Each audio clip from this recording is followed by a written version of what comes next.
Esa mañana doblé las servilletas como siempre en triángulos perfectos, apiladas cerca de la caja. El restaurante olía a romero y calor igual que cada fin de semana. Llegué temprano, preparé la primera cafetera y coloqué los pequeños frascos de mermelada de durazno que Luis insistía en que hacían que el lugar se sintiera sofisticado. Él nunca estaba para los preparativos. Llegaba después del mediodía cuando las mesas estaban llenas y la luz era perfecta para su imagen cuidadosamente creada. Luis no me miró al entrar. No de inmediato. Revisó su celular, se ajustó las mangas e hizo ese gesto con la cabeza que siempre les dedicaba a los meseros. Antes era diferente. Cuando abrimos solía preguntarme qué pensaba de los especiales, qué había que mejorar. Ahora yo era parte del fondo. El bullicio del brunch era ensordecedor. Risas, tenedores, chocando aplausos por una canción de cumpleaños en la mesa 7. Estaba sirviendo café a una pareja joven cerca de la ventana cuando él se acercó por detrás y me tocó el hombro. Mamá dijo tan bajo que los clientes no lo escucharon, pero lo suficientemente alto para que los meseros cercanos sí ya no necesitas seguir haciendo esto. Parpadeé confundida. ¿Haciendo qué? Esto dijo señalando el salón. Trabajar en el piso. ¡No! No encaja con la imagen que queremos ahora. La cafetera tembló en mi mano. ¿Qué imagen es esa? Forzó una sonrisa, miró hacia la barra y dijo: moderna minimalista joven. Tú entiendes. Me quedé inmóvil. La pareja me agradeció por rellenarles el café y asentí apenas escuchándolos. Detrás de mí, el silencio se coló como aire frío. El personal bajó la mirada. Nadie habló. Dejé la cafetera en el mostrador. Mis manos se sentían extrañas, rígidas. No discutí. No lloré. Solo me quité el mandil y lo doblé despacio. En la parte trasera, la estación de preparación estaba llena de sartenes, que yo había sazonado, salsas que yo había probado. Pasé por todo eso, sin despedidas. Nadie me detuvo. Afuera el sol de primavera me golpeó la cara como un reflector que no pedí. Caminé sola hacia mi auto, el asiento aún tibio de cuando llegué temprano para ganarle al ajetreo. Para cuando cerré la puerta, mis manos casi habían dejado de temblar. Conduje a casa con las ventanas abiertas, el viento secando algo detrás de mis ojos. La puerta principal chirrió como siempre, aunque hacía años que dejé de notarlo. Esa tarde el sonido retumbó. Entré y no me molesté en cerrar con llave. Ya nadie llegaba sin avisar. Colgué mi bolsa en el gancho y me quité los zapatos cuidando de no rayar el piso. Viejas costumbres. La casa olía ligeramente a harina y café rancio. Caminé a la cocina, abrí el refrigerador y miré su luz vacía. Un cartón de huevos, medio palo de mantequilla, un frasco abierto de mostaza. No era suficiente para una comida decente, pero sí para fingir que no tenía hambre. Las sillas seguían en su lugar desde el desayuno de ayer. Me senté en la mía, la que está cerca de la ventana, y crucé las manos sobre la mesa como si esperara a alguien. Nadie llegó. Nadie iba a llegar. Miré la estufa limpia sin usar. Durante años cociné para otros, pero nunca pensé en dejar algo para mí. Luis diría que así me gustaba. Tal vez le creí demasiado tiempo. Tomé el cuaderno donde solía escribir listas de compras. Empecé a anotar huevos, arroz, café, pero me detuve. No sabía cuándo iría al mercado. Ni siquiera sabía cómo lo pagaría. Nunca cobré un sueldo en ese restaurante. Nunca lo pedí. Cada hora que trabajé me dije, era amor, una madre construyendo algo para su hijo. Pensé que de alguna manera regresaría a mí. Mis dedos frotaron el borde de la página hasta que se rasgó. La arrugué y la tiré al otro lado de la mesa. Rodó y cayó cerca del bote de basura vacío. La dejé ahí. Preparé té con las últimas hojas, me senté de nuevo y envolví mis manos alrededor de la taza. El silencio no se sentía tranquilo. Se sentía como olvido. Pensé en llamar a Sofía. Pensé en Carmen, la vecina. Luego recordé lo que Luis dijo, que ya no encajaba. Decidí que no le pediría nada a nadie. No esa noche. En cambio, alcancé el viejo cuaderno verde guardado al fondo del armario, el que tenía la letra desvaída de mi mamá. El cuaderno verde crujió al abrirlo.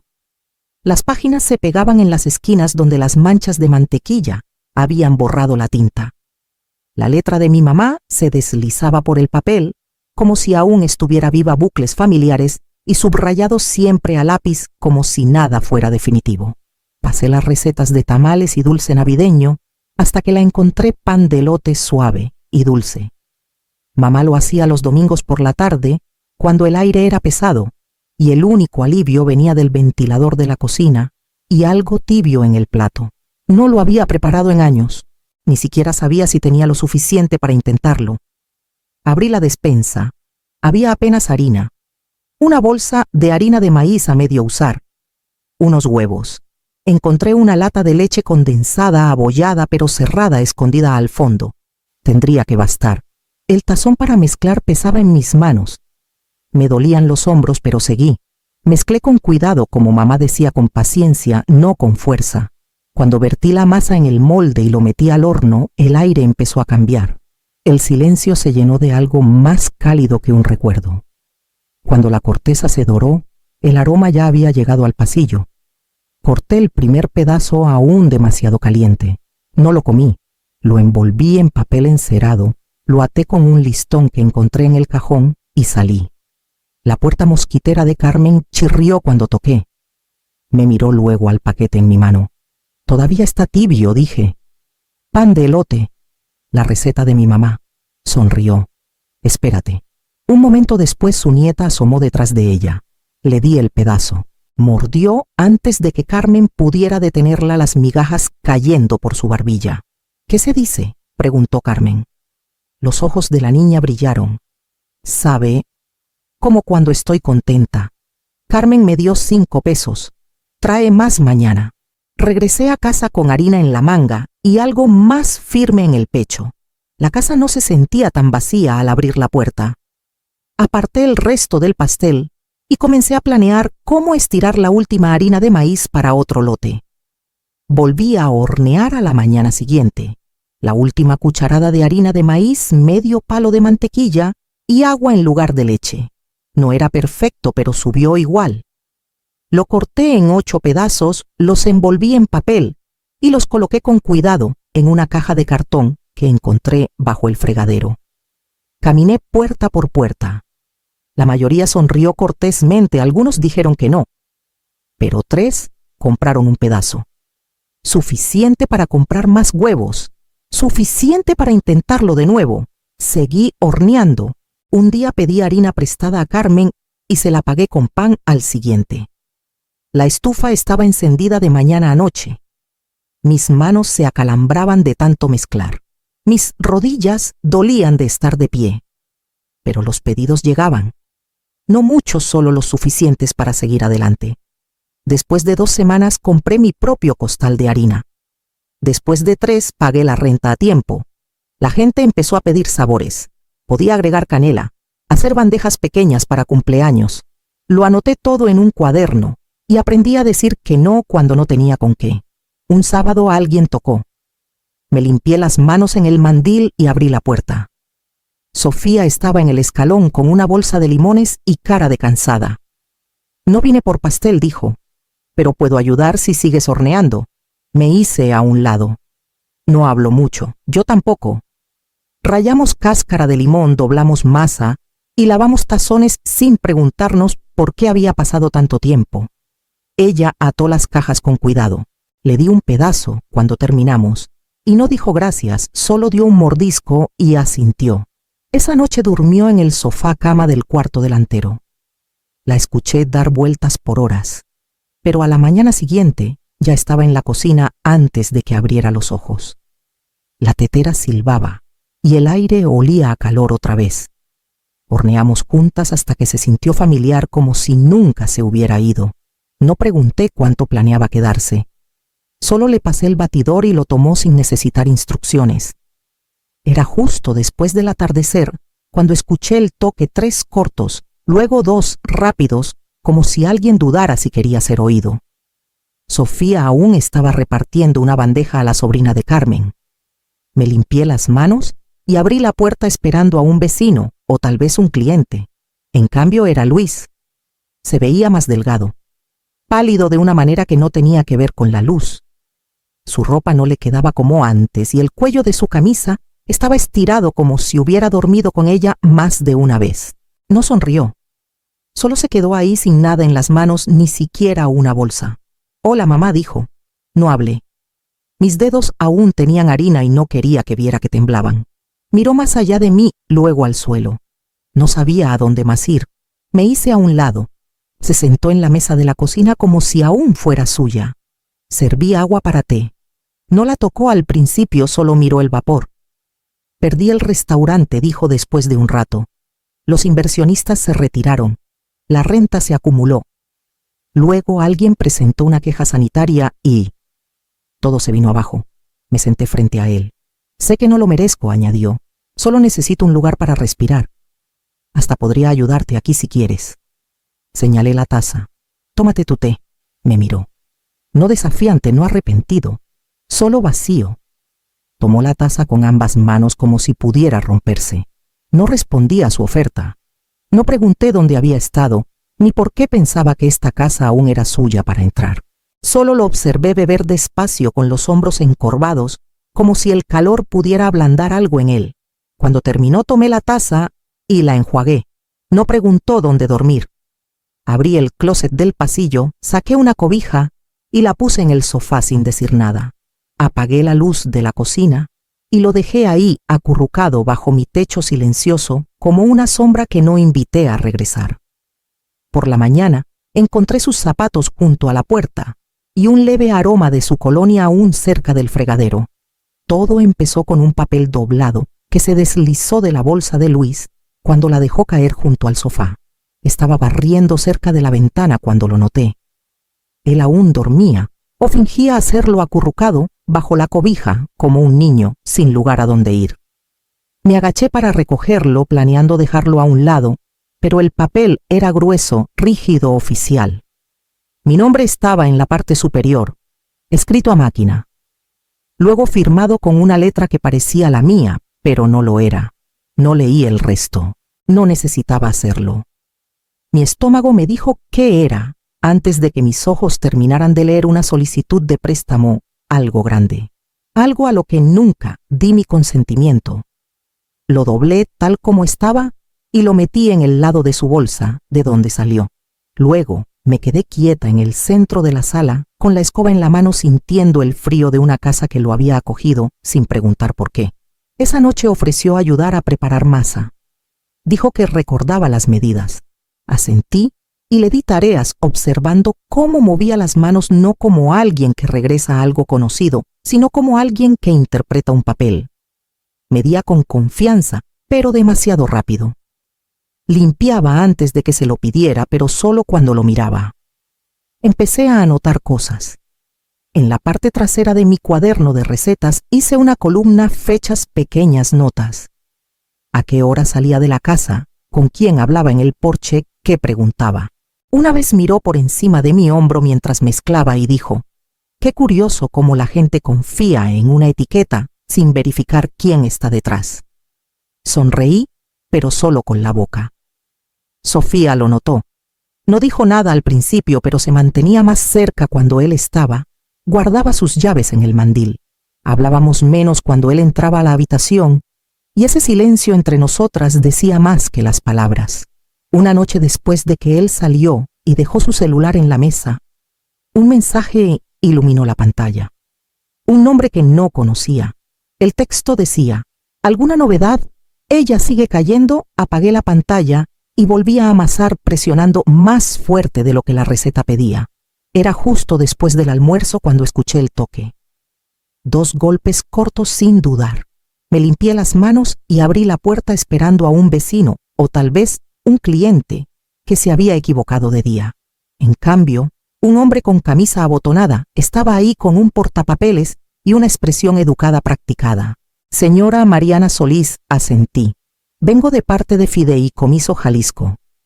Hemos tenido problemas para contactarla respecto a su préstamo personal. Está en mora. Quería entregarle una copia del saldo pendiente y las opciones de plan de pagos». Miré el portapapeles. Mi boca se secó. Me mostró un formulario con mi nombre en la parte superior y un número que no podía siquiera comprender. Nunca firmé nada, dije. Hizo una pausa, comprensivo pero distante. Tiene su nombre, su firma. Tomé los papeles con manos temblorosas. Me agradeció y caminó de regreso a su auto. No cerré la puerta hasta que se alejó. Adentro extendí los documentos sobre la mesa y leí cada palabra. Mi nombre, mi dirección, mi firma falsificada, el mismo rizo en la M que dejé de usar hace 5 años. Luis la había copiado perfectamente. O tal vez solo la había calcado. Las páginas se volvieron borrosas. Mis ojos no paraban de lagrimear. No por llanto, sino por algo más profundo, como si mi cuerpo rechazara la verdad antes de que mi mente la aceptara. Esa noche no pude dormir. Me senté en la cocina oscura, los papeles del banco extendidos frente a mí como una traición escrita en tinta negra. Sofía se había acostado temprano. Luis estaba fuera, dijo que necesitaba despejar la mente. Esperé a que la puerta chirriara. Cuando regresó me quedé callada, parada justo más allá del arco. No me vio mientras caminaba por la sala con el celular en la oreja. Solo necesito un poco más de tiempo para convencerla, susurró. Está cerca, lo siento. Contuve la respiración. No lo sabe. No, realmente. Rió suavemente como si hubiera ganado algo. Retrocedí a las sombras antes de que se girara. A la mañana siguiente preparé su café justo como le gustaba, pero lo puse en la mesa con una mano que no temblaba. Luego me senté en el otro extremo de la mesa y escribí todo lo que recordaba, cada palabra, cada número, cada mirada. El sobre llegó por correo certificado. Su nombre estaba arriba, el mío debajo, y las palabras disputa de propiedad intelectual estampadas en negro. Lo leí una vez, luego otra. Luego lo puse plano sobre la mesa de la cocina y volví a doblar masa. Dijo que yo había tomado lo que era suyo. Las recetas, el nombre, la idea. No le respondí. No entonces ni cuando me acorraló en el pasillo esa noche, preguntando cómo podía hacerle esto. Solo lo miré firme y en silencio hasta que se alejó. Sofía pidió tiempo libre en su trabajo. Reunió fotos viejas, yo con mandiles, antes de que su restaurante siquiera existiera. Notas del cuaderno de recetas de mi mamá. Mensajes de vecinos que recordaban el primer pedazo. Carmen escribió una carta a mano. Hasta la niña que probó el pastel primero ofreció hablar. En la corte usé el único vestido negro que tenía y hablé con calma. Les conté de los años que trabajé sin sueldo, los ingredientes comprados con mi dinero, el cuaderno original con la letra de mi mamá. Les mostré los documentos que guardé, el aviso del préstamo, la firma falsificada. Luis desvió la mirada cuando lo pasaron por la mesa. Llamó a todo un malentendido. Dijo que era una confusión familiar, pero ni el juez parecía creerle. Su abogado dejó de objetar a la mitad. Cuando terminó, fallaron a mi favor. Las recetas eran mías, el nombre era mío, la deuda no. Fuera del juzgado, Luis no habló. Sofía se paró entre nosotros con los brazos cruzados. Lo miré por última vez y vi en qué se había convertido pequeño, no por falta, sino por elecciones. No regresamos juntos a casa. No preguntó dónde estaría. Y no se lo ofrecí. En cambio, me volví hacia Sofía y le pregunté si quería parar por harina. Vino 2 días después de la audiencia, sin avisar. Solo el mismo toque más suave esta vez. Abrí la puerta y no me hice a un lado. Me voy, dijo. Pensé que debía saberlo. Su rostro era diferente, menos pulido, más cansado. No traía nada. Ni bolsa ni sobre, solo sus palabras. Desistí de la apelación, añadió. No le vi sentido. Asentí una vez. Esperó como si quisiera más, pero no dije nada. El silencio entre nosotros llenó cada rincón de la sala. Lo siento, dijo entonces.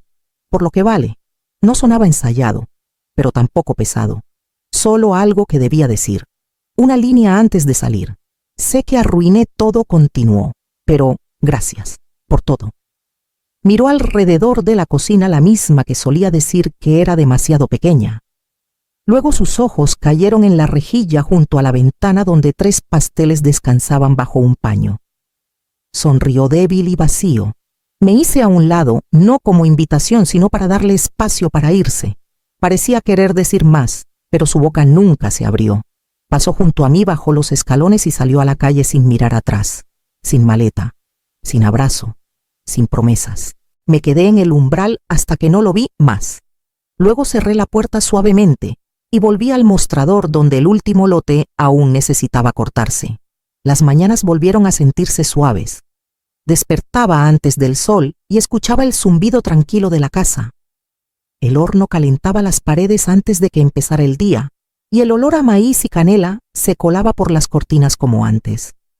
Los pedidos llegaban uno por uno, luego dos. Carmen mandó a su prima. Una compañera de Sofía pidió una bandeja para un cumpleaños.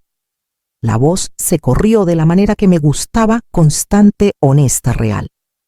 Una noche después de que Sofía se fue a dormir, saqué el sobre del fondo del cajón, los papeles del préstamo, la firma falsificada, todo intacto como si esperara una palabra final. Los llevé afuera, encendí un cerillo y acerqué la llama a la esquina. El papel se curvó lentamente, los bordes brillaron antes de desmoronarse en negro. Miré hasta que la última chispa se apagó, luego vertí las cenizas en una maceta y me limpié las manos. Cuando volví, Sofía estaba en la cocina riéndose de algo en la radio. Tenía harina en la mano y un tazón en la mano. No pregunté qué estaba preparando, solo me uní a ella. Horneamos hasta que las ventanas se empañaron y la risa se quedó sin aliento. Los pasteles se enfriaron bajo el paño otra vez. El cuaderno quedó abierto sobre la mesa con páginas manchadas por los años. Pero el nombre en la etiqueta, en cada caja, cada recibo, cada palabra que salía de esta casa, era el mío. Silencioso, constante, inquebrantable, como siempre lo había sido.